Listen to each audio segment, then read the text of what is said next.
a ver hace 8 días este asunto de los papeles. Y lo que descubrimos es que los papeles son teocéntricos.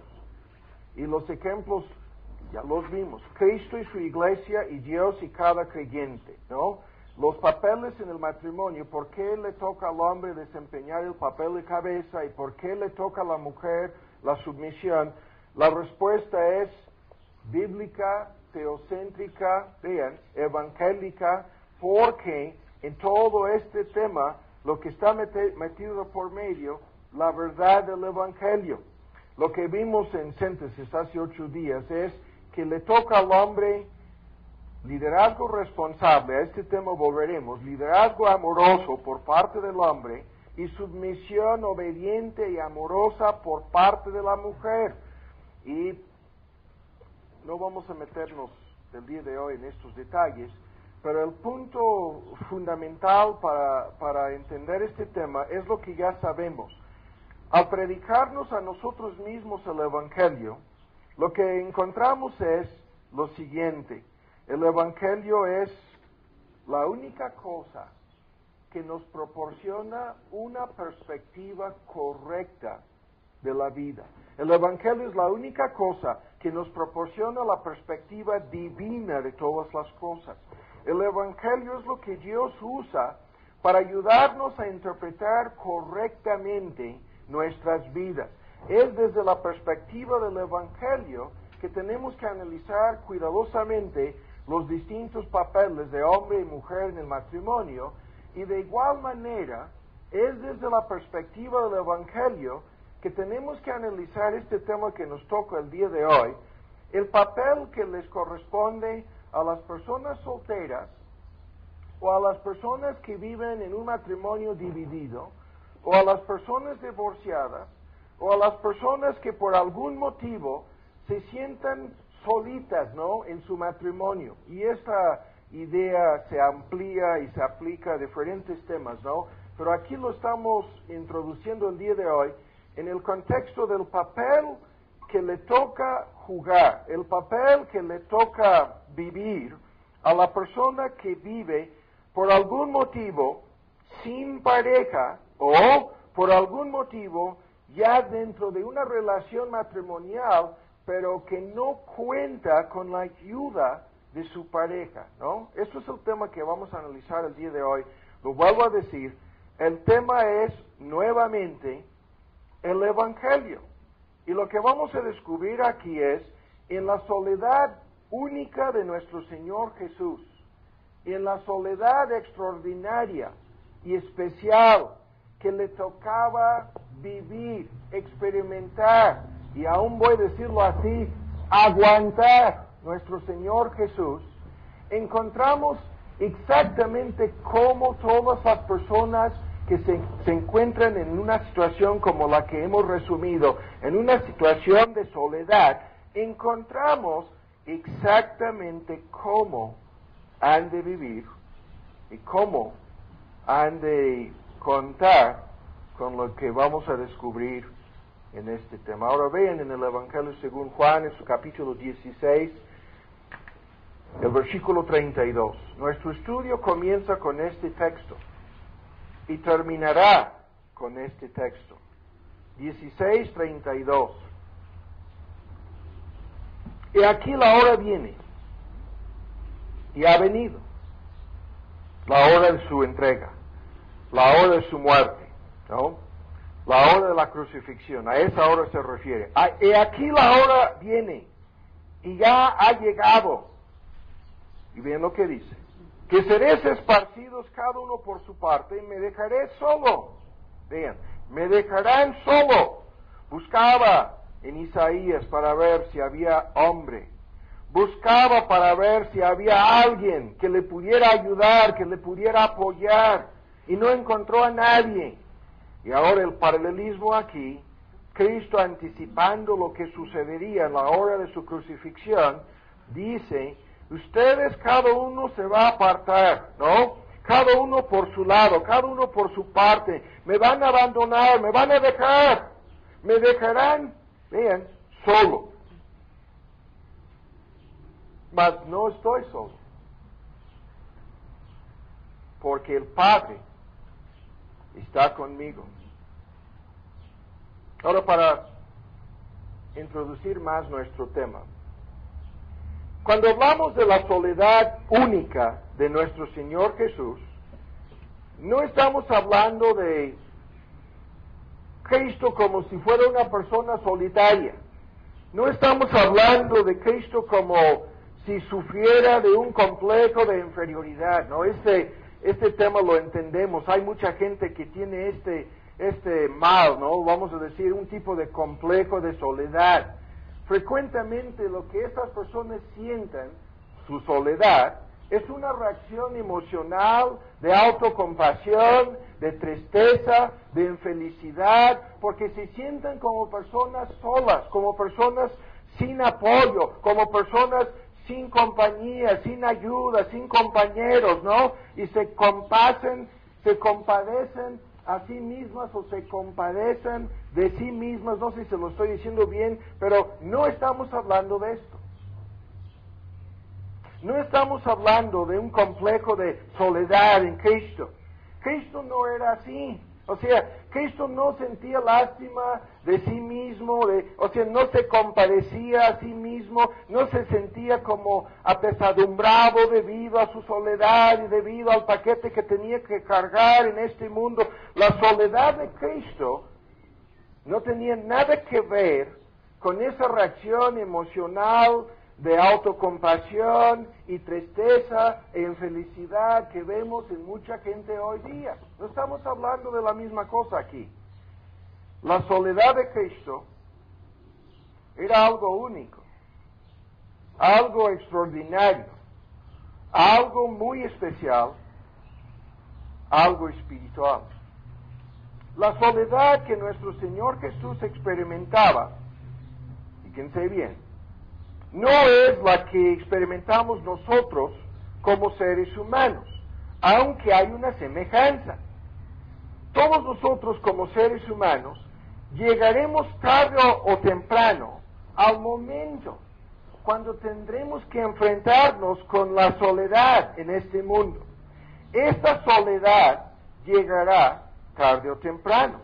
Es algo, lo que decimos a veces, inevitable, y en muchos casos algo predecible, porque la soledad, la cual como seres humanos tendremos que enfrentar tarde o temprano, si no la estamos enfrentando en este momento, nos llegará. Es cuestión de tiempo, pueden ser meses, pueden ser años, pero de todos modos llegará. Esta soledad, la que nosotros tenemos que enfrentar, frecuentemente es fruto o resultado de las pérdidas. Este es un tema que muchos de nosotros lo conocemos. Hicimos hace tiempo una serie de estudios sobre las pérdidas. Las pérdidas son cosas inevitables y predecibles. Pueden ser pérdidas comunes y corrientes, ¿no? Podemos perder en este mundo un sinnúmero de cosas. Nuestra salud, nuestras posesiones materiales, nuestra familia, nuestros seres queridos, nuestra pareja. Podemos perder, y esto es lo que nos va a suceder poco a poco con el proceso del envejecimiento. Poco a poco vamos a perder el lugar que ocupábamos en la plenitud de la vida. Poco a poco vamos a perder el poder y las bendiciones que este lugar nos proporcionaba, ¿no? Vamos a perder poco a poco ciertas capacidades, ciertas habilidades, ciertas facultades, el proceso del envejecimiento que nos conduce a la hora, ¿no? En donde vamos a abandonar nuestra vocación y nuestra chamba y nos vamos a quedar en un mundo futuro, en un momento futuro, es cuestión de tiempo, ¿no? Nada más, vamos a quedarnos así solitos. Nos vamos a sentir así y vamos a enfrentarnos con la realidad de esta soledad, pero lo vuelvo a decir, la soledad provocada por las pérdidas. Y estas pérdidas pueden ser ocasionadas por accidentes, por tragedias, por enfermedades, por desgracias, por fenómenos naturales, por guerras, por mala suerte, entre comillas, por errores, por equivocaciones, por necedades. Una lista de cosas pueden ocasionar estas pérdidas y las podemos sufrir antes de llegar a la vejez, antes de llegar, ¿no?, a lo que podríamos entender como una plenitud de vida. Pero no estamos hablando de estas cosas cuando hablamos de la soledad de nuestro Señor Jesús. Lo vuelvo a decir. Nuestra soledad, la soledad humana, frecuentemente es el resultado de un divorcio. Frecuentemente es el resultado de la muerte de nuestra pareja. Puede ser el resultado simple y sencillamente de un matrimonio dividido. La soledad que tienen que vivir muchos jóvenes, esa soledad consiste en el hecho de que no pueden encontrar a la persona indicada, no pueden encontrar su pareja, no pueden llegar al momento de casarse y por lo tanto se sienten como personas solas, ¿no? Como personas solitarias en el mundo, como personas que tienen que vivir día tras día, semana tras semana y mes tras mes la realidad de su soledad. Ahora, para entender todo esto y ponerlo en un contexto del Evangelio, para relacionarlo con el tema de esta serie de estudios, el tema del matrimonio, vamos a dedicar la primera parte de nuestro estudio de hoy a un análisis sencillo. Este tema merece una serie de estudios, no lo vamos a hacer, busquen en Hebreos 7, pero vamos a hacerlo rápidamente en la forma de un bosquejo. La soledad de Cristo vamos a pasar y primero vamos a explicar el porqué de su soledad. Fíjense muy bien en los temas. El primer punto, Cristo enfrentó la soledad en distintas formas, comenzando con lo que el texto en Hebreos 7 nos dice, la soledad provocada por su santidad. En Hebreos, en su capítulo 7, en el versículo 26 dice, tal sumo sacerdote nos convenía, santo, inocente, limpio, apartado, separado de los pecadores, hecho más sublime de los cielos. Y se refiere a nuestro Señor Jesús como una persona apartada de los pecadores, como una persona separada de los pecadores. Al mismo tiempo que Cristo tenía contacto constante, incluso en relación con las enfermedades de los leprosos, violaba las reglas ceremoniales del antiguo pacto al tocar a personas leprosas, ¿no? Manchándose en sentido simbólico, ¿no? No solamente corriendo el riesgo de contagiarse, sino en el sentido simbólico, ¿no? Se contagiaba a Cristo, ¿no? Al tocar a una persona leprosa, la lepra representaba, ¿no? Simbólicamente apuntaba hacia la realidad del pecado humano. Pero el punto es que Cristo, el mismo que tenía contacto continuo con pecadores de todo tipo y toda clase, al mismo tiempo que se encontraba rodeado por gente pecaminosa, perversa, corrupta, gente dominada por todo tipo de pecados, Cristo sentía y experimentaba una profunda soledad, lo que vamos a decir aquí, una soledad santa, debido a lo que el texto dice. Una persona impecable, ¿sí? Una persona sin pecado, no puede realmente entrar en contacto con personas pecaminosas. Ahora, hay muchas cosas aquí en que no nos vamos a enredar, pero el ejemplo es muy sencillo. Un cristiano que se mete en un club nocturno tiene que sentirse solito, tiene que sentirse inquieto, tiene que sentirse incómodo, ¿no? Un cristiano que se mete en uno de estos bares en donde hay mujeres desnudándose, peor aún, ¿cómo puede sentirse cómodo en un lugar así?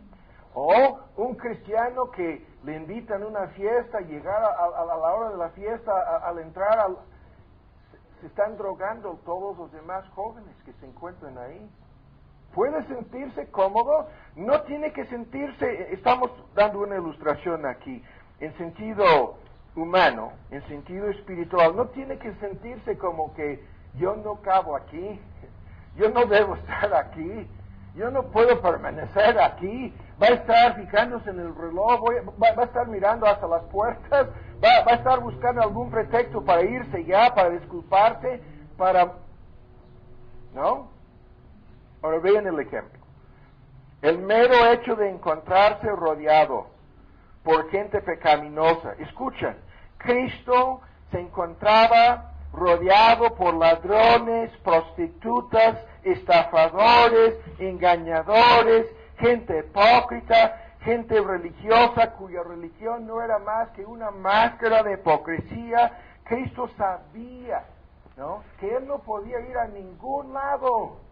Yo hablaba de entrar a un bar, un club nocturno, no, algo feo para un cristiano. Cristo no podía ir a ningún lado sin sentirse solo, sin sentirse rodeado así por gente pecaminosa. Además, Cristo sabía la verdad acerca de cada una de estas personas, la realidad acerca de su depravación, la realidad acerca de sus pecados secretos, la verdad acerca de sus motivos ocultos, la dureza de su corazón, toda su idolatría, toda su avaricia, toda su codicia, todo su egoísmo. Cristo sabía todo acerca de todos. Y eso a mí me inquieta. Hay cosas, el asunto llega así, a todos nosotros nos ha sucedido. Comienzan a platicarnos algo de la vida privada o secreta de alguien. Llega al punto en que ya no quiero saber más. Ya no quiero que me hablen más de esta persona, porque ya con lo poco que sé, me siento muy incómodo. Pero Cristo sabía la verdad acerca de cada persona, la realidad acerca de cada persona y sus pecados, y aún sabía la verdad acerca de sus propios discípulos.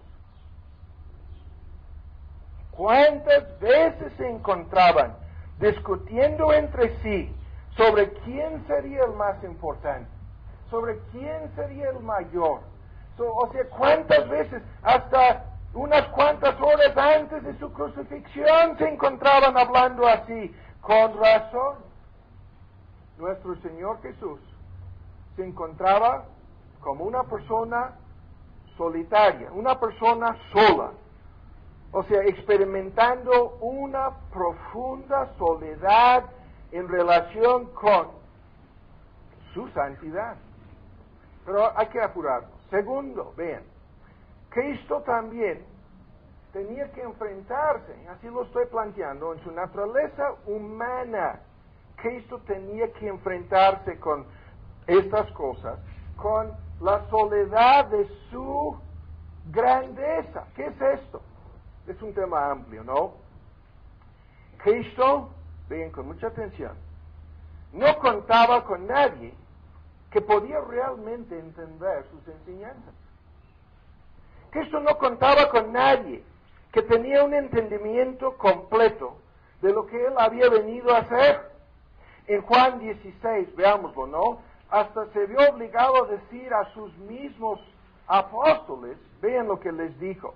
En Juan, en su capítulo 16, les dijo, yo tengo más cosas que decirles, más cosas que ustedes necesitan aprender. Pero en el versículo 12, vean, dice, cuando venga el Espíritu Santo lo hará, ¿no?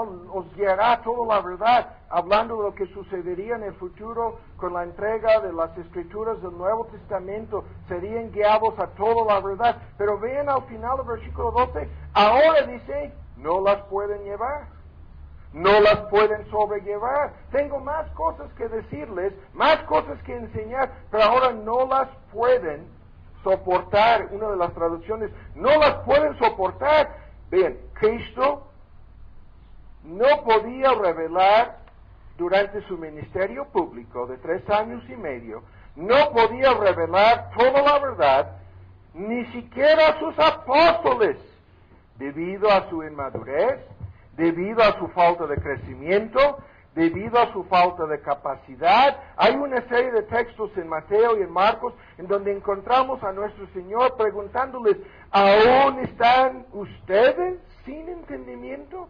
¿Aún todavía ustedes no han entendido? una y otra vez les preguntaba, teniendo ojos no ven, teniendo oídos no oyen, ¿qué les está pasando? Cristo. Estamos hablando aquí de la grandeza de su entendimiento, ¿no? Aun cuando se acercaba a la cruz del Calvario, le encontramos a Pedro regañándole y diciéndole tonterías, aún acercándose al evento más importante en su ministerio público, del cual él mismo había hablado repetidas veces. El apóstol Pedro no entendía nada, se hizo el tonto, dijo cosas absurdas, pero fíjense bien en lo que estamos diciendo. La grandeza de su entendimiento es una cosa, y la grandeza de su entrega al Padre, eso es otra. Una y otra vez encontramos a nuestro Señor Jesús hablando de su entrega al Padre desde el principio de su vida. Veámoslo en Lucas en su capítulo 2. Esto es un evento único, ¿no? Registrado aquí en Lucas en su capítulo 2, en el versículo 46, cuando ya no le encontraban volviéndose de Jerusalén, ¿no? Cuando ya no le encontraban a nuestro Señor Jesús, y dice, 3 días estaban buscando, ¿no? Lo encontraron en el templo, sentado en medio de los meros líderes, doctores, profesores de teología bajo la ley, ¿no? Se consideraban como eruditos, doctores, ¿no? Maestros, eruditos en la ley. Y ahí estaba nuestro Señor Jesús, oyéndoles y preguntándoles. Él sabía y entendía, aún en su niñez, cosas que estos, hablando de su naturaleza humana, cosas que estos eruditos en la ley no entendían, y todos los que le oían se pasmaban de su entendimiento y de sus respuestas. Y cuando los padres entran en el tema, hijo, ¿por qué nos has hecho esto? ¿Qué dice? No sabías, en el versículo 49, vean su entrega, que en los negocios de mi Padre me conviene estar. Esto es la grandeza de su entendimiento, combinado con la grandeza de su entrega. Ya desde temprano estaba cumpliendo la voluntad de su Padre, y lo dice en el Evangelio según Juan. Escuchen estas palabras cuando dice, y es algo que se relaciona con nuestro tema: yo hago siempre lo que agrada al Padre. Yo lo hago, no a veces, no de vez en cuando, sino siempre. ¿Quién podría decir? Vean, en su entendimiento nadie estaba ni siquiera cerca de su nivel, y en su entrega al Padre, la soledad de esta entrega, ni sus padres comprendían, ni menos. ¿Quién podría decir, yo hago siempre lo que agrada al Padre? ¿Quién podría identificarse? Ni el más santo de los santos podría decir esto, ¿no? Pero vean, Cristo no simplemente lo decía, lo hacía. Y esto, vean, es lo que generaba en él esta clase extraordinaria de soledad. Pero ahora vamos más lejos. Ahora bien, con mucha atención este punto. En su ministerio público, en su ministerio personal, en su ministerio privado, estamos dividiéndolo así en diferentes niveles, nuestro Señor Jesús siempre estaba ministrando. Siempre estaba ministrando a otras personas. A lo largo de su vida, sin discutir otros detalles, en su ministerio público, Cristo siempre ministraba a otros. Cuando analizamos los 3 años y medio, ¿no?, de su ministerio público, nos quedamos atónitos al ver en ocasiones multitudes de 5,000, multitudes de 20,000. Nos quedamos así asombrados al ver que todas las personas que entraban en contacto con nuestro Señor Jesús tenían necesidades. Todas las personas tenían necesidades. Todas las personas que entraban en contacto con Él tenían la necesidad de que Él les ministrara. O sea, Nadie le ministraba a él, sino que él les ministraba a todos. Todas las personas que entraban en contacto con él y que tenían necesidades, estaban así en algunos de los textos amontonadas las personas. Se caían encima las unas de las otras, tratando de llegar, tratando de tocar su manto, tratando de escuchar su voz. Pero el punto es, desde el momento de levantarse en la mañana hasta la hora de acostarse en la noche, a lo largo del día y a lo largo de cada día, durante su ministerio público, la gente le buscaba a nuestro Señor Jesús.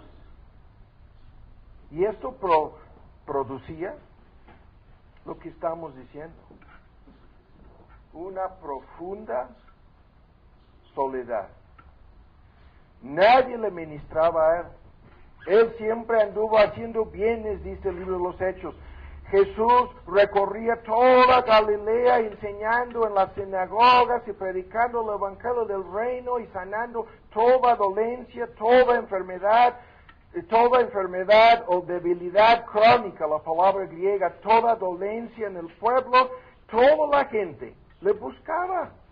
Y hay algunos textos que simplemente dicen, y es un tema tremendo, que de él salía poder, que de él salía virtud, es la versión antigua, pero la palabra griega es dunamis, que constantemente salía energía y poder hacia los necesitados, constantemente fluía de él un suministro hacia los necesitados. Pero lo vuelvo a decir, ¿quién le ministraba? A él. ¿Quién le ayudaba? Le vemos tantas veces acabado, agotado, físicamente al punto de sufrir un colapso físico. Tantas veces, ¿no? Lo vemos en los 4 evangelios. Ahora, mi punto aquí es tremendo, y es algo que muchas personas no toman en cuenta. Todos nosotros quisiéramos que otros nos apoyaran, ¿no? Que nos ministraran, ¿no? Que nos ayudaran con nuestras necesidades. Pero ¿quién le ayudaba a Cristo?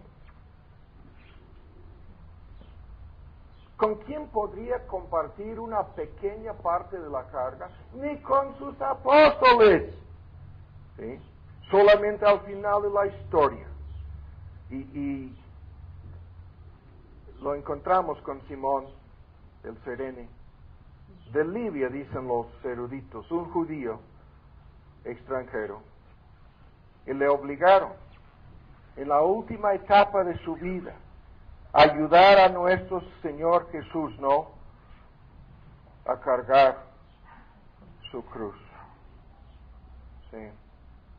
Solamente en ese momento vemos a alguien realmente ayudándole con esta carga. No estamos diciendo que los demás eran una bola de ingratos, pero lo que estamos diciendo es, aún las personas que se le acercaban para darle las gracias, estaban buscando su apoyo y su ayuda y necesitaban constantemente de él. ¡Cuánta soledad! Sí. Ahora, entre paréntesis, el 4º punto. Y eso lo digo simplemente en relación con lo que vamos a ver más adelante. Nuestro Señor Jesús vivió toda su vida sin pareja, ¿no? Y el libro de Génesis dice, no es bueno que el hombre esté solo, ¿sí? Pero Cristo no contó en su vida, hablando en este sentido, con cuidado, estamos hablando de su naturaleza humana, ¿no? En su encarnación, Cristo tomó una naturaleza humana. Esa naturaleza humana necesita una ayuda idónea, así lo dice Dios, le haré ayuda idónea, los papeles, ¿no? No estamos descartando este aspecto de su humanidad. En su naturaleza humana, Cristo ha de haber sentido la falta de una pareja, por lo menos en algún punto en su vida. Pero vean la aplicación. La vida soltera. todos los solteros, todas las solteras, hombres o mujeres, saben lo que significa vivir sin pareja. Lo saben, ¿no? Muchos de los que están casados viven como si no tuvieran pareja, porque su pareja no cumple con su papel como ayuda idónea, ¿no? Como cabeza, como sea, no cuentan con lo que es el modelo bíblico, ¿no? El papel bíblico, lo que Dios dice acerca de su pareja. Y el punto es sencillo. Las personas solteras tienen una lista de necesidades intelectuales, necesidades emocionales, y vean, Cristo experimentó la soledad humana, aún en este sentido.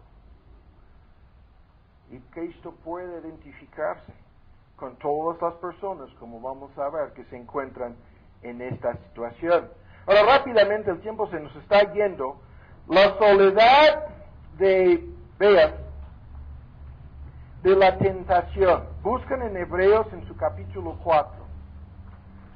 La soledad de la tentación es el próximo punto. La soledad de la tentación es lo que el texto menciona. Veámoslo en Hebreos en su capítulo 4. Y dice en el versículo 15, no tenemos un sumo sacerdote que no pueda compadecerse de nuestras debilidades, mas tentado en todo según nuestra semejanza, ¿sí? Pero sin pecar, sin pecado. Fue tentado en todo según nuestra semejanza. ¿Qué es esto? Cristo fue tentado en todo según nuestra semejanza. Eso es lo que el texto dice. ¿Qué quiere decir nuestra semejanza? Quiere decir sin pecado, ¿no? Cristo fue tentado en todo sin pecado. Y el énfasis es muy fuerte, ¿no? El énfasis cae sobre el hecho de que Cristo nunca pecó. Pero antes de comentar sobre esto, lo que cuenta aquí es la afirmación de que Cristo fue tentado en todo. Eso es lo que cuenta. Estuvo sujeto a las mismas tentaciones, ¿no? En la misma manera que nosotros somos tentados. Cristo fue tentado, pero esto en realidad no explica todo el tema, porque Cristo fue tentado mucho más que nosotros, mucho más allá de nuestras tentaciones. Durante 40 días y 40 noches estuvo solo en el desierto, y después de haber, dice, se agrega, ayunado 40 días, se le acercó el enemigo. Esto es algo que sobrepasa cualquier nivel de tentación humana. Y él mismo lo dijo, se me acerca el enemigo, viene el príncipe de este mundo en Juan 14, pero no encuentra nada en mí, no tiene nada en mí, no cuenta ni siquiera con una sola cosa en mí que le pudiera dar ayuda o poder sobre mí. Y Cristo entonces fue tentado en este sentido por el diablo. Vean, en el contexto del argumento, fíjense bien, el diablo se lanzó con todo. El diablo usó todas sus maquinaciones, todas sus trampas, todas sus armas. A cada vuelta de la esquina, ahí estaban esperando los judíos, sus líderes religiosos, con armas poderosas, con trampas, con mentiras y engaños, con maquinaciones, con todo su odio y todo su enojo. El enemigo se lanzó en contra de nuestro Señor Jesús una y otra vez, haciendo lo posible para acabar con él. Sus intenciones homicidas no se ocultaban ni desde el principio. Y Cristo experimentó esta soledad única. ¿Hasta cuál punto? Hasta el punto de sudar grandes gotas de sangre. Estando en agonía, sudaba grandes gotas de sangre. Y por lo tanto, Cristo conoce la soledad de la tentación, y en este contexto, la soledad de la tentación y las tentaciones diabólicas. El texto dice que se compadece de nosotros, tiene compasión de nosotros, y cuando vemos el asunto a la hora final es más de lo mismo. Los discípulos no podrían velar con él ni siquiera una hora, ni siquiera por una hora. Y las personas que dicen, no, debido a mi soledad y debido a la falta de una pareja que me comprenda, que me ayude, no, nadie tiene las tentaciones, nadie tiene las pruebas, nadie tiene... No, eso no es cierto. Mis tentaciones y tus tentaciones no son cosas únicas. Nuestra experiencia no es única, ¿no? Nuestras tentaciones no son únicas. Las de Cristo sí. Él experimentó toda clase de tentación humana y más de lo que nosotros experimentamos. Así. Pero ahora vamos más lejos.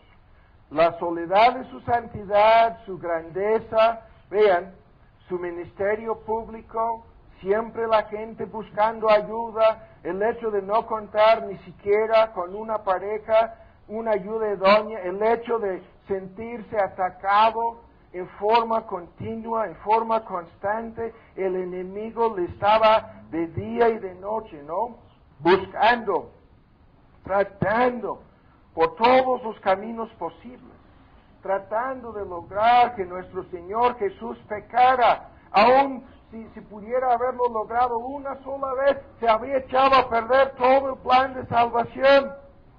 Pero Cristo, tentado en todo, no pecó. Y ahora ven en sexto lugar, y fíjense bien en el punto, Cristo tuvo que enfrentar la soledad del rechazo, el odio, la oposición en extremo.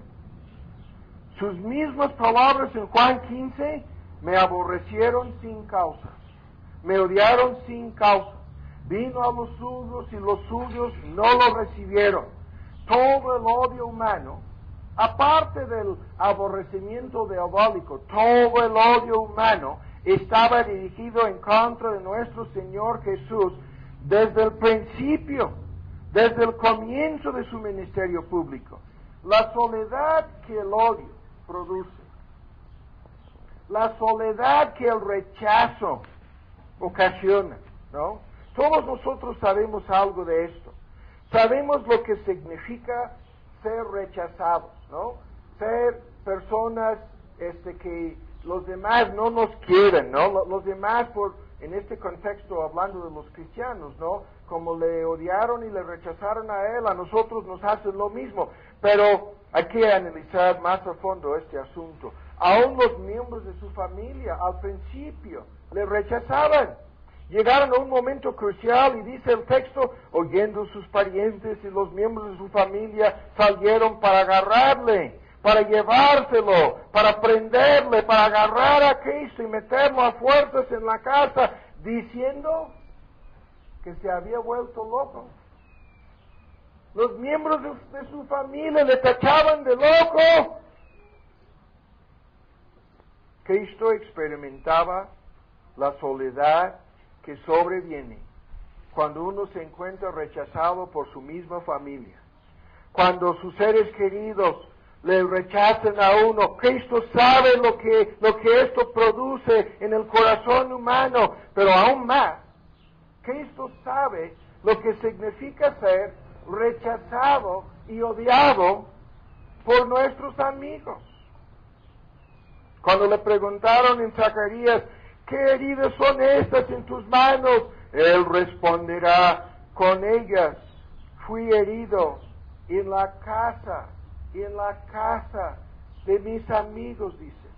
Hasta mi mejor amigo, en el Salmo 41, el versículo 9, le identifica a Judas como su mejor amigo. Hasta mi mejor amigo, en quien yo confiaba, el que compartía el pan conmigo, alzó contra mí su calcañar, se ha vuelto contra mí. Y hay un gran debate entre los eruditos respecto a la personalidad y el papel que Judas desempeñaba en esto. Y uno de los argumentos que no podemos descartar dice que probablemente Judas era el más amable de todos los apóstoles. El más amable. No lo sabemos a ciencia cierta. Lo que sabemos es que los demás apóstoles, nadie sospechaba de él.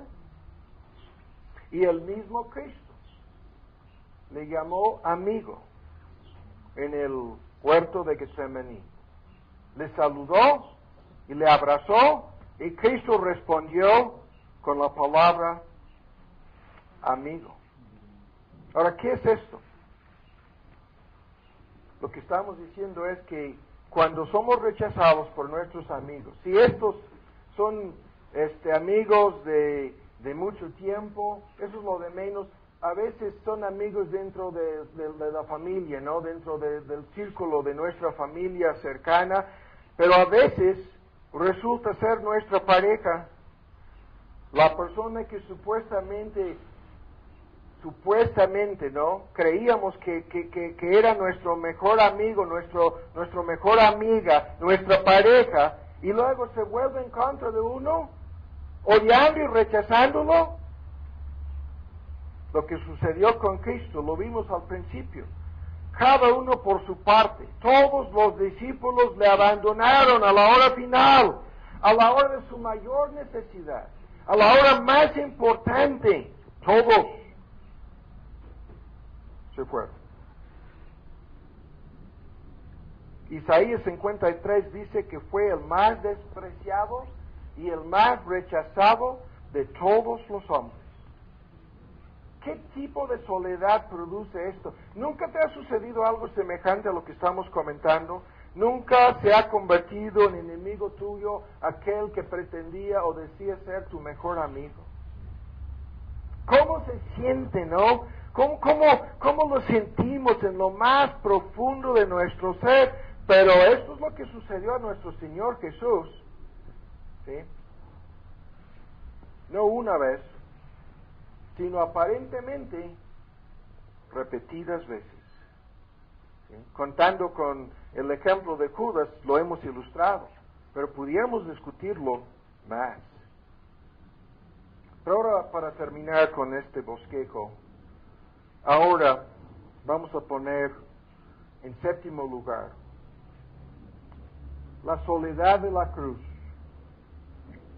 La soledad de la cruz de nuestro Señor Jesús es, en este contexto, la cosa más importante, el lugar más solitario en el universo. El sol se ocultó, las densas nubes rodeaban el Calvario, hasta el cielo y la tierra le volvieron la espalda, hasta el Padre le abandonó. ¿Por qué me has desamparado? Hasta el Padre, lo que él decía al principio, ¿no? Yo hago siempre lo que agrada al Padre. Yo siempre cuento con la ayuda del Padre. El Padre siempre está conmigo. El Padre no me ha dejado solo. Aunque todos ustedes me dejarán, no estoy solo. Bien. Cristo experimentó en la cruz del Calvario la soledad que solamente aquellos que van a la perdición pueden experimentar en parte.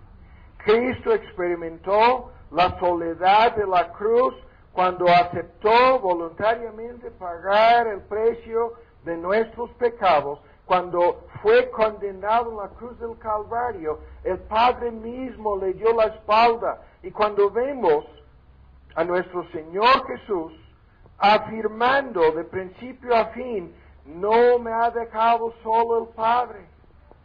Aunque yo tengo en mi santidad y grandeza y ministerio todo tipo de oposición y experimento esta soledad constantemente, no estoy solo. Porque el Padre está conmigo. Pero en la cruz del Calvario, el Padre, Dios el Padre, abandonó a su Hijo, a nuestro Señor Jesús, y por lo menos durante 3 horas y media, se encontraba completamente solo. Nuestro Señor Jesús, a lo largo de su ministerio público, fíjense bien en este punto, si nos preguntamos si alguna vez lo encontraron desanimado, si alguna vez lo encontraron medio desesperado, si alguna vez si hay algún ejemplo de nuestro Señor Jesús desesperado ¿no? ¿Alguna vez se desanimó y dijo, no, estoy solo, ya no puedo? Sería absurdo hablar así, pero lo estamos preguntando. Es lo que nosotros hacemos. Frente a la soledad más mínima, nos encontramos así, medio desanimados, decepcionados, hablamos como si Dios mismo nos hubiera abandonado, cuando no es así. Pero en el caso de nuestro Señor Jesús, la única cosa que encontramos es su pregunta, ¿por qué me has desamparado? Y él sabía la respuesta, no es porque estaba dudando o cuestionando, quería que nosotros entendiéramos el por qué. Cristo fue abandonado porque eso es el fin al cual el pecado humano nos conduce. Podemos combinar todo lo que el pecado humano hace en una sola palabra y decir, el pecado humano a fin de cuentas conduce a la soledad absoluta. Esto lo podríamos ampliar y discutir más a fondo. Podríamos encontrar todos sus conflictos, todas las divisiones, todas las cosas que nos separan los unos de los otros. Todos tienen algo que ver con el pecado. Pero el punto es, nuestro Señor Jesús, en su soledad, nos ha dejado este ejemplo de cómo Él mismo quedó abandonado por el Padre. Y ahora veamos en Juan 14, el Evangelio según Juan, en su capítulo 14, veámoslo de cerca, dice, esto es acercándose, ¿no?, al momento cuando Él quedaría solo, abandonado por el Padre, dice, yo rogaré al Padre, 14:16, y os dará otro consolador, para que esté con vosotros para siempre. El Paracletos, la palabra griega, el consolador, el que se acerca a nosotros para hacer su presencia notaria, ¿no? Para que sepamos que no estamos solos, que Dios no nos ha abandonado, el que se nos acerca para hacer esa ayuda idónea en todas las circunstancias de la vida, el que se acerca a nosotros para proporcionarnos su poder, su consolación, su ayuda, su apoyo, el Espíritu Santo. Y el texto dice que cuando el Espíritu Santo viene al corazón de un creyente, permanece con ese creyente para siempre. Para siempre.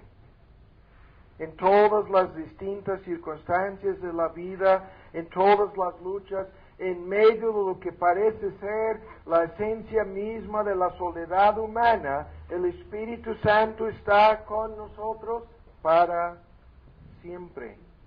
Y siempre con nosotros. Entonces, esto es el prefacio, el tiempo se nos fue con el bosquejo, no vamos a decir más sobre este punto, salvo lo siguiente. Nuestro Señor Jesús nos ha dado un ejemplo de cómo enfrentarnos con la soledad. Él mismo nos ha dejado este ejemplo cuando lo dijo, vean más adelante, en el capítulo 16, ¿sí?, en el versículo 32, viene la hora cuando seréis cada uno por su parte esparcidos, me dejaréis solo, mas no estoy solo. Sin discutirlo, él contaba siempre con la presencia del Padre hasta el momento cuando el Padre le dio la espalda en la cruz. Pero vean, no estoy solo porque el Padre está conmigo. Ahora, el tema entonces, en el tiempo que nos resta, es lo que el texto dice. Ningún creyente se encuentra solo. Ningún creyente puede experimentar realmente lo que Cristo experimentó. Y en este sentido, Dios, ahora estamos hablando de los creyentes que se encuentran solos, y lo vuelvo a decir, esto puede ser por muchos motivos. Buscan en 1 Corintios 7. Puede ser porque son jóvenes y todavía jovencitas, no encuentran su pareja. Se encuentran como personas solas. Pero si somos creyentes, no estamos realmente a solas, no estamos realmente frente a esta soledad tal como parece ser, porque Dios está con nosotros. El Espíritu Santo está con nosotros. 1 Corintios 7. Y aquí lo vamos a ver en una forma muy sencilla. Primero, lo vamos a discutir desde esta perspectiva. Todos nosotros, aun los que ya estamos casados y nos encontramos felices con nuestra pareja, hemos pasado por momentos de soledad. ¿Sí? Tarde o temprano volveremos a tener que enfrentarnos con la soledad. Ya lo comentábamos al principio, las pérdidas que estamos destinados a sufrir en esta vida nos llevarán tarde o temprano a este momento nuevamente. Pero vean lo que dice 1 Corintios 7. Y este texto lo conocemos. Estamos leyendo aquí en el versículo 24. Cada uno, hermanos, el tema es guía divina, guianza divina, la dirección de Dios para nuestras vidas. En el contexto dice que cada creyente, hombre o mujer, el término genérico hermanos, en la condición o la situación en que fuimos llamados, que cada uno se quede en esta condición. Las palabras fueron dirigidas a esclavos en el mundo, personas que vivían en una esclavitud real, eran literalmente esclavos en aquel entonces. Pero las palabras son tremendas, porque nos dan la pauta a seguir en esto. Dice que en la situación de la condición en que se encuentra un cristiano, que se quede en esta condición. ¿Sí? Pero se agrega ¿qué? Con Dios. Que permanezca en esta condición. Y luego vienen argumentos acerca de personas que deberían o no casarse y personas que querían casarse y no encontraban su pareja y muchos otros temas en los cuales no vamos a meternos el día de hoy. Pero el punto aquí es importantísimo. Si tú y yo nos encontramos en un momento dado en esta condición, nuestra pareja nos abandonó, nuestra pareja no es cristiana, no nos comprende, no está con nosotros realmente, nuestro matrimonio está dividido, o sufrimos un divorcio o la muerte de nuestra pareja. No cambia el asunto. El por qué nos encontramos en esta soledad no es importante. Lo que cuenta es lo que el texto dice. Estamos en esa situación, estamos en esa condición con Dios. Que cada uno se quede, que permanezca con Dios. Lo que Cristo decía hasta la hora de ser abandonado en la cruz. El Padre está conmigo. Es la verdad acerca de cada creyente. Y nunca sufriremos esa soledad. Nunca seremos abandonados por el Padre. Por lo tanto, todas las personas que se encuentran solas en esta vida, en este mundo, hablando de personas cristianas, en realidad están con Dios. Y este tema es muy amplio. El día de hoy no podemos hacer más que resumir. Ahora vamos por partes. Lo que Dios hace en la vida de cada creyente, lo hace a propósito. Si nos encontramos frente a la soledad, por cualquier motivo, Dios nos ha puesto frente a esa soledad. Cuando entendemos que no es casualidad ni mala suerte. Pudiéramos haber cometido 1000 errores, nosotros, tú y yo. Pudiéramos haber ocasionado, en parte, esta soledad, el hecho de encontrarnos sin pareja, ¿no? Pudiera ser que somos jóvenes y no hemos llegado aún a la etapa para casarnos. Lo que cuenta aquí es lo que estoy diciendo. No es un asunto de lo que tú y yo queremos. Es el hecho de que estamos en esa situación, en esa condición, con Dios. Y Dios tiene propósitos en colocarnos en esta situación. Dios tiene propósitos, Dios tiene metas, ¿no? Dios tiene planes. Y la situación difícil en la cual nos encontramos es algo necesario, es algo importante. Es algo que no debemos tomar a la ligera pensando que, no, me acabo de divorciar y lo que me toca hacer es encontrar pareja en menos de 3 meses. No debemos pensar, ya tengo 27 años de edad y todavía no encuentro pareja. Yo me casé a los 26 meses, yo no me acuerdo. Yo a los 26 estaba medio desesperado, pensando que se me estaba acabando. Estaba viendo el reloj, no el calendario, sino el reloj. No es así. ¿Sí? Hay un marco dentro de los propósitos y planes de Dios. Y dentro de este marco, no importa el por qué estamos en este momento frente a esta soledad, Dios tiene propósitos. Y uno de sus propósitos es el de conducirnos a hacer lo que nuestro Señor Jesús hacía en cada momento. Nadie me entiende, pero el Padre me entiende. Nadie puede ministrar a mí, nadie me puede apoyar a mí, pero el Padre puede enviar a sus ángeles para que me ayuden, como sucedió, ¿no? Más de una vez. El Padre, vean, puede apoyarme, el Padre está conmigo. Aquí estoy rodeado de pecadores y conozco lo peor acerca de cada uno de ellos. Caramba, si tú y yo supiéramos la verdad acerca de otra persona, probablemente cualquier persona nos daría un susto, ¿no? Incluso nos asusta cuando nosotros nos damos cuenta de la verdad acerca de nuestra depravación y nuestras inclinaciones pecaminosas. Ahora, el punto aquí es muy importante. Hay muchas personas que pierdan mucho tiempo, angustiadas, frustradas, enojadas, decepcionadas, creyendo que no deberían de estar en esta condición, que no deberían de enfrentarse con la soledad. Y el texto dice, hermanos, cada uno que se quede. ¿Qué es esto? No es una sentencia de por vida, es en parte que esté contento, ¿sí? Que acepte, eso es lo que decía estos esclavos, su condición, porque se quede en esa condición en la cual fue llamado, se quede con Dios.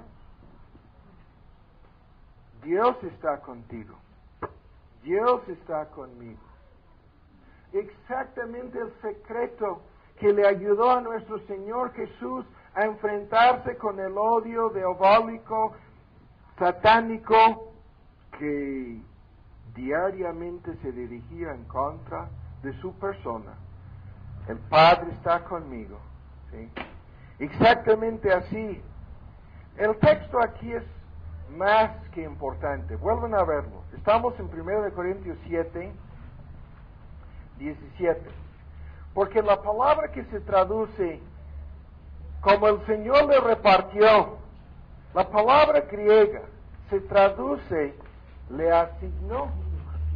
Como el Señor le asignó, como el Señor le repartió, como el Señor le dividió. Es una palabra que habla de algo planeado, de algo reservado, de algo a propósito. Esto no justifica los pecados o otras cosas que pudieran habernos conducido a esa soledad, sino que simplemente dice, ese momento de soledad, estos meses o años de dificultad, este tiempo que tú estás viviendo, hombre, mujer, joven, jovencita, es algo que Dios te asignó. Es algo que Dios quiere que suceda. Y esto es una parte del problema. Nosotros en nuestra soberbia tratamos de definir las cosas a nuestra manera. Tratamos de crear una imagen, ¿no?, ante los demás. Creemos, ¿no?, que somos personas muy especiales y que por ningún motivo hemos de sentirnos solos o abandonados, o ninguna persona tiene el derecho de rechazarnos o odiarnos o separarse de nosotros por ningún motivo. Creemos que somos inteligentes y poderosos y importantes y guapos y capaces y autosuficientes e incapaces de equivocarnos. Y tratamos de convencer a los demás de que esto es así. Y Dios contesta dejándonos solos. No sé si me explico. No estoy contradiciendo todo lo otro. Lo que estoy diciendo es, Dios contesta obligándonos a enfrentarnos con la soledad. ¿Quién quiere enfrentarse con la soledad? Nadie. ¿Y cuántas personas se angustian tratando de escapar, tratando de huir? Lo vuelvo a decir, no le encontramos a nuestro Señor Jesús desanimado ni una sola vez. No le encontramos quejándose ni una sola vez, no hay ni siquiera un ejemplo. No le encontramos a nuestro Señor Jesús realmente solo o a solas. Lo que encontramos es Cristo con el Padre. El Padre está conmigo. ¿No? Ya lo hemos explicado. Si en realidad somos creyentes, el Padre está con nosotros y nos ha dejado en esta condición. Normalmente lo que nos está haciendo es un gran favor. En términos generales, esto lo hemos dicho 1000 veces a los jóvenes que no se han casado, que no encuentran pareja. Tú tienes la mejor oportunidad que tendrás en esta vida para desarrollar una relación íntima de comunión y compañerismo con Dios. Más adelante Pablo argumenta sobre esto, diciendo que la joven soltera se dedica a agradar a Dios y a fortalecer su relación con Dios. Luego dice que el hombre soltero se dedica a hacer lo mismo. Todo esto viene más adelante en el argumento. Pero el punto es que lo que hemos de hacer es entender el porqué de nuestra soledad. ¿Sí? El porqué de este papel. Este es el papel que Dios nos ha asignado por un tiempo. Puede ser que vivimos en un matrimonio dividido, estamos preocupados por cómo ganar nuestra pareja, pero eso no cambia la realidad de que nos encontramos solitos, sin el apoyo de nuestra pareja. Y el punto sigue siendo que lo que hemos de hacer es dedicarnos a nuestra relación con Dios, a lo que entendemos con la palabra comunión con Dios. Dios quiere que tengamos una relación más íntima con Él, como cristianos. Dios quiere que tengamos más compañerismo con Él. Dios quiere que tengamos una conciencia más permanente de su presencia con nosotros, de la presencia de su Espíritu Santo con nosotros. Y al encontrarnos solitos, ¿no?, enfrentándonos con esta soledad, por el motivo que fuera, eso no importa aquí, lo que hemos de hacer es agradar al Padre y buscar ese compañerismo, esa relación más íntima. Busquen en Romanos 5. El tiempo se nos fue, pero vamos a terminar. Ya hemos dado el argumento. Ustedes pueden ver hacia dónde vamos con esto. Tardamos enfatizando la soledad de nuestro Señor Jesús porque Él es el ejemplo a seguir. Nos dio este ejemplo nuestro Señor Jesús. Ahora en Romanos 5 tenemos este texto, y hay más cosas aquí, pero no vamos a alargar más el tema. En su capítulo 5 de Romanos encontramos una lista de cosas acerca de la justificación por la fe en Cristo y la relación que tenemos con Él. Y en medio de una lista tremenda de doctrinas y enseñanzas, dice que estamos firmes en el versículo 5 y nos gloriamos en la esperanza, la plena convicción de ver la gloria de Dios, de estar en su presencia a la hora final, ¿no?, de nuestra peregrinación en este mundo. Llegaremos al cielo. Y no solo esto, 5:3, nos gloriamos en tribulaciones. Y la palabra tribulaciones es la palabra genérica que habla de toda clase de pruebas y dificultades, incluyendo la soledad, sabiendo que Dios está obrando, que estas cosas tienen un propósito, y el argumento aquí es que producen paciencia y un carácter maduro, sin discutir más los argumentos. Dios nos está moldeando, Dios nos está transformando, y una de las herramientas o instrumentos que son en las manos de Dios, estos instrumentos son muy útiles, la soledad.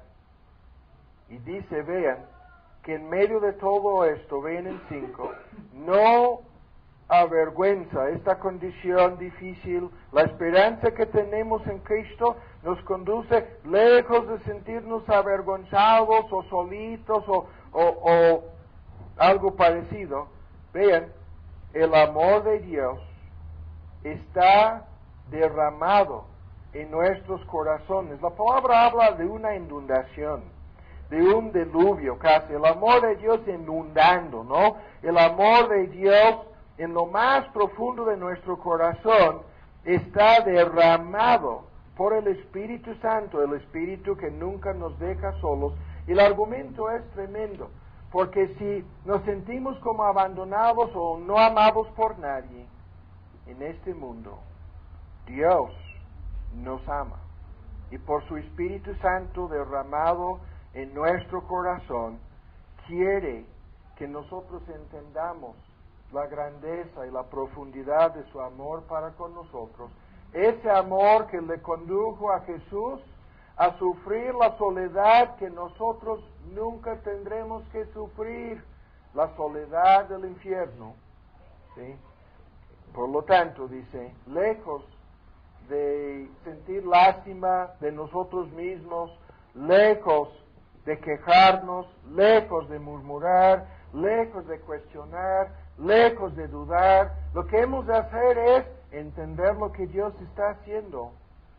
Y al sentirnos como las personas quizás a veces las más solitarias en el mundo, pedirle esta bendición, que su amor sea derramado en nuestros corazones. Y el texto dice que Dios hace esto no una sola vez, sino en forma regular. Este amor está siendo derramado en nuestros corazones, ¿no? Y esto proporciona para cada creyente una conciencia personal y real de la presencia de Dios para con uno, de su amor para con nosotros, ¿no? Y a veces no podemos hacer más que inclinar nuestras cabezas y darle las gracias por el hecho de que a través de su Espíritu Santo nos hace conscientes de su amor, y al ver y experimentar esta realidad y mirar a la cruz del Calvario, comenzamos a reinterpretar el porqué de nuestra soledad. comenzamos a entenderlo en forma diferente y nos damos cuenta de que Dios está haciendo algo muy importante. Es increíble, con esto termino. Nuestras vidas a veces están llenas de otras cosas, estamos tan distraídos, ¿no? Por las cosas que suceden, que a veces Dios tiene que obligarnos a apartarnos del mundo, ¿no? Y a sentirnos como personas solas, ¿no? En esta vida, para que entendamos esto. ¿Sí? Y cuando lo hace, nos está enseñando el papel que nos corresponde, el papel de glorificar su nombre, de interpretar esta soledad a través del Evangelio y de buscar su amor y su presencia en una forma más fuerte en nuestras vidas. Oremos. Padre, te damos las gracias por lo que hemos escuchado, por esta realidad que vemos en la persona de Cristo, cómo nos dio el ejemplo, viviendo una vida apartada de los hombres, en su santidad y en su grandeza, ministrando constantemente a otros, no contando con el apoyo ni siquiera de una pareja, siendo tentado más allá de lo que nosotros podemos entender, y sin pecado, entregándose en la cruz del Calvario y siendo abandonado y dejado solo. Te pedimos que nos ayudes a salir de aquí dispuestos a mirar a Cristo y a interpretar nuestra soledad, nuestra lucha, nuestra dificultad en términos evangélicos, entendiendo que el propósito es para que nos acerquemos más a Cristo, para que seamos llenos de su amor, agradecidos por su sacrificio. Te pedimos por todos los creyentes presentes para que esto suceda así. Y por los que no te conocen, te pedimos que pueden ver en la soledad de Cristo la única esperanza que tienen de ser librados de la soledad eterna del infierno, creyendo en Él. Te pedimos para que puedan mirar a Cristo y huir de la ira venidera, creyendo que Él, en su soledad, pagó por sus pecados y ahora los puede perdonar. Te pedimos que sea así y te lo pedimos en el nombre de Cristo Jesús. Amén. Amén.